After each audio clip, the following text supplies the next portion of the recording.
may consider as well if there are places you aren't really available or willing to entertain other perspectives, like having people in your inner circle who disrespect you or don't see your value, or actively don't support the things that light you up. Okay, right there. Right, and then alternately, you may have people in your life, where you do have an amazing reciprocity and respect and mutuality, and if they challenge you, you listen. It matters, but they're not just at a default not resonating with you, right?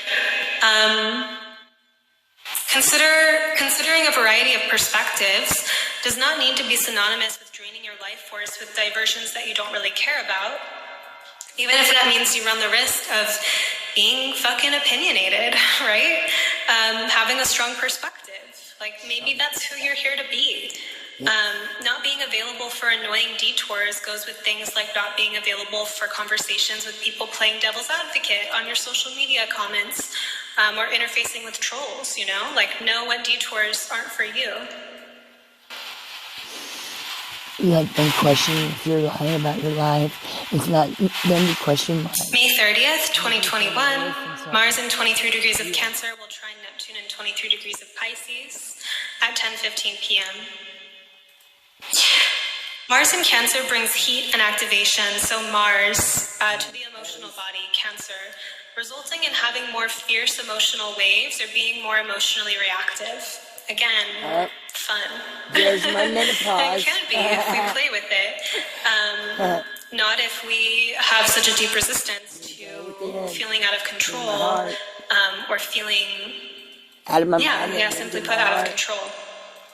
In the spirit of Mars being about courage, the opportunity here is to actually face and be with our emotions as opposed to running away. Also a Martian thing, facing or running. Not being quiet. Running away by soothing, Mars in Cancer. At certain levels of our process, soothing is okay and does support survival and homeostasis.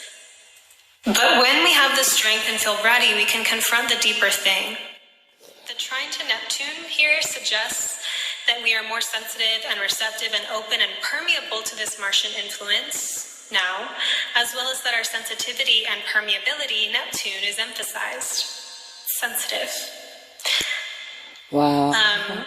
I went down a Madeline Moon rabbit hole the other day and was super entranced. She has all of these videos about making art and tussling with the wounds and frustrations that come up in relationship with play, as opposed to being passive, aggressive, or shutting down the heart.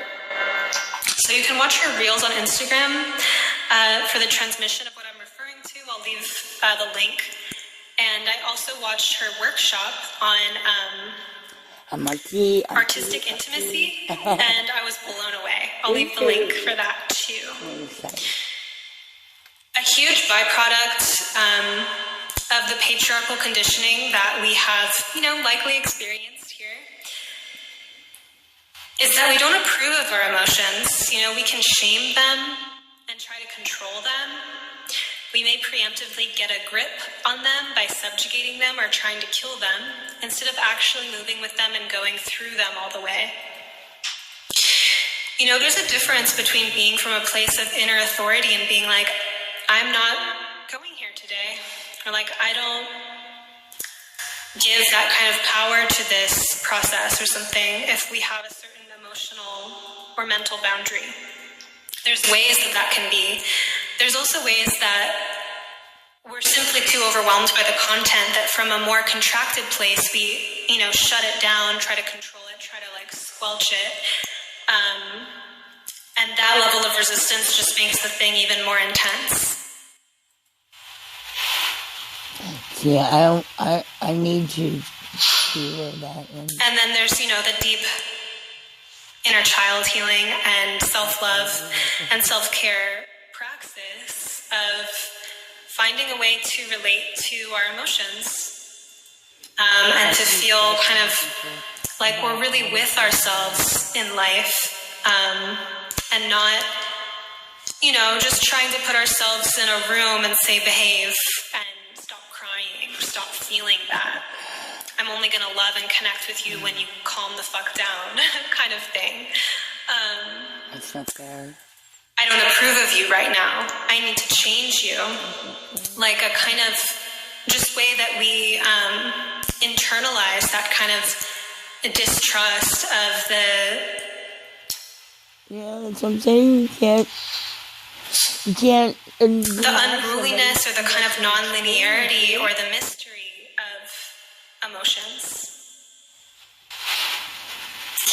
A profound opening can be found in really being with our emotional content and channeling it in some way that's creative, not splitting off from it, but playing with the fire and the intensity of our aliveness.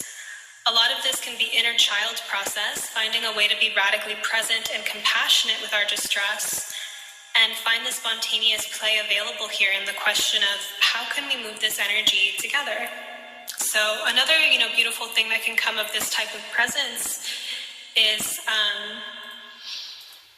being able to keep the heart open in vulnerability and being able to operate with an open heart, as opposed to feeling threatened by the emotions and then kind of shutting down or lashing out or pushing away.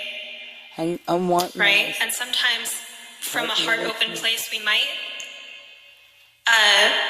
disconnect in a situation that's not appropriate for us, or it's not honoring of really quite.